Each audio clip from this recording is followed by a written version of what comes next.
Hello and welcome to another episode of Video Game Soundtrack Review. On today's episode, we're going to talk about this little title over here called Super Hang-On. My name is Terence. I'm Mike. Mike, tell us a little bit about this soundtrack, Super Hang-On.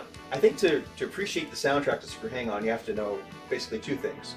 One is it's a racing game, obviously, so the music is going to be fast-paced and intense to get you into the race.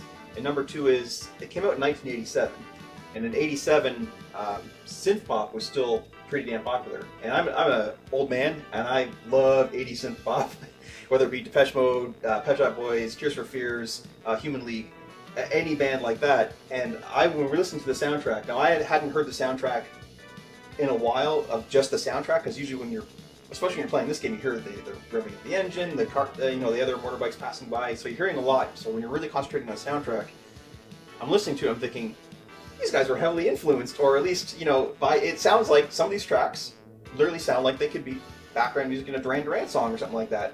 And especially like the first track we were listening to there, I'm going to have to cheat a bit here and look at the title name, Outright a Crisis.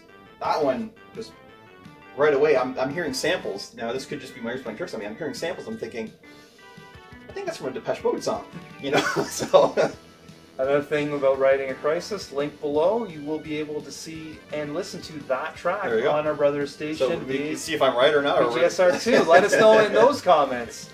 One thing I love about this soundtrack, and especially Outright a Crisis, is it really gives you that feeling of being on a bike, So when we played this originally, of course, we weren't old enough to have motorcycles. Same thing with the pack-in on the Sega Master System, and whatever. And then obviously when Super Hang-On came home to the Sega Genesis and Mega Drive, and so on and so forth. But let me tell you, after riding a motorcycle for 15 years, Outright a Crisis is such a cool tune. And I don't, and you know me, I've rode cruisers. I never rode a sports bike. Yeah. It wasn't my thing. But listening to it, I was just thinking of, wow, this would be really fun to listen to while I'm just kind of, on the highway. I like the energy of it, and I'm not as familiar with 80s synth pop as you are, right? So that's why I shut up and let the master talk about Depeche Mode. But I did get those very big swaths from it, and it was very enjoyable. I actually enjoyed Super Hang-On, the soundtrack, a lot more than I thought I was going to, because I thought I was just going to like Outright a Crisis, which I'm familiar with. Yeah, because that's one of the first tracks, and that's the one that you're right. Like, when you think of video game music, sometimes people can pick out one track for a game easily, and that's the one they're very familiar with. And that's I think when you guys watch our other video where we play that track, a lot of people will be like, oh yeah, that track, yeah.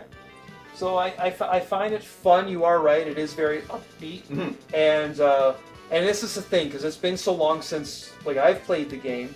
And I look at the number of tracks that are actually stage tracks, and it seems to be 4, and there are 4 different parts of the world that you drive, so I'm assuming that corresponds together. But I just felt like it was fun. It was fun to have on. The only thing that wasn't fun was putting on my weight gloves, to move the endless silicone belt on my turntable, so we can go from playing a 33 to a 45, right? And just like Castlevania, Super Castlevania 4 that we did before, we did start listening to Super Hang-On on 33 speed. And so when the title music was playing, I saw it in your eyes right away. You're like, wow, this is sounding a little more ominous than I remember it to. But a really, really fun soundtrack. I think Data Disc did a really nice job on this one, and this was only their 4th release, so they're still in their infancy. Mike was pointing out here, also available a very modest three other releases at this point. But what I really enjoyed about it is how the quality of the inner sleeve is pretty much an outer sleeve. So it has that art on one side, and it has a nice little Super Hang-On thing. What I love about that art is when you place it into this nice little outer sleeve, and it has that nice little stenciled out cut. And don't mind me as I repair something here. There you go, Mike. There, that looks better. But it, it has the logo there.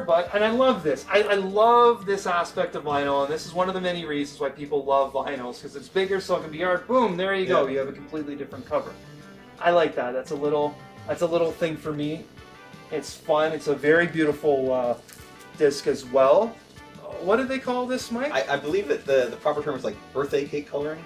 Birthday cake coloring. Yeah. So this is a translucent, smoky clear with the birthday cake coloring, and this absolutely looks beautiful lit up on a turntable. Again, link below to see that in action.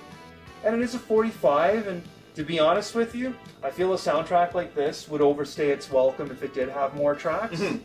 So when I saw it was 45, and we had to look on the album to see that it was a 45. But one thing I like about that is you're putting it on, and yeah, you want it because you want to listen to a few tracks, but at the same point in time, it's not some odyssey. Yeah. It's very precise and to the points. I think that's the best thing I can say about the Super Hang On The tracks soundtrack. were written to basically take up one entire stage. Like I said before, it's a track per stage. So you figure one track's going to take you X amount of time from beginning to end. And that's roughly how long each track is. What I find nice about listening to a soundtrack on a 45 is obviously there's less music to listen to, so it's more concentrated. Mm-hmm. And sometimes I feel that's better than filling a soundtrack out and making it a 33, or even worse, making it a double disc when there's no need for it, where a lot of the tracks are not memorable. There is an album that we are going to get to. I don't want to give it away. But it's because Mike hasn't listened to it yet. But I'm pretty sure you remember me lamenting about like, what is this noise? It was like 2 LPs of noise with like a couple of good tracks. So hats off to 45s and very concise, punchy soundtracks. Yeah. And again, concise and punchy. That is Super Hang On's soundtrack. Yeah, like I said before, it's like you used the word fun, and that's a great way to describe Super Hang On. It's a fun, if you like fun synth poppy sounding soundtracks that are a bit intense because it is meant to be a racing game, I think you'll really enjoy it. And because also it's 45, we only really listened to a total of 7 tracks, including the name entry and goal and opening. So pretty paltry. Not really much more we can say about it other than it's another great release from Data Disc, and really enjoying the packaging on this one and the wax.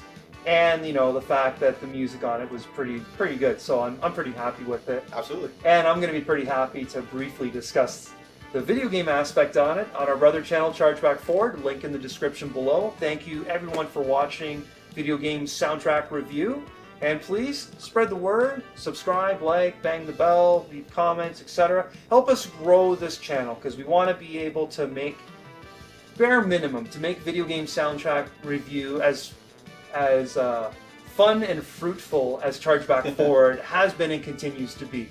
So thank you very much again for watching, and we are looking forward to our next discussion and looking forward to sharing it with you.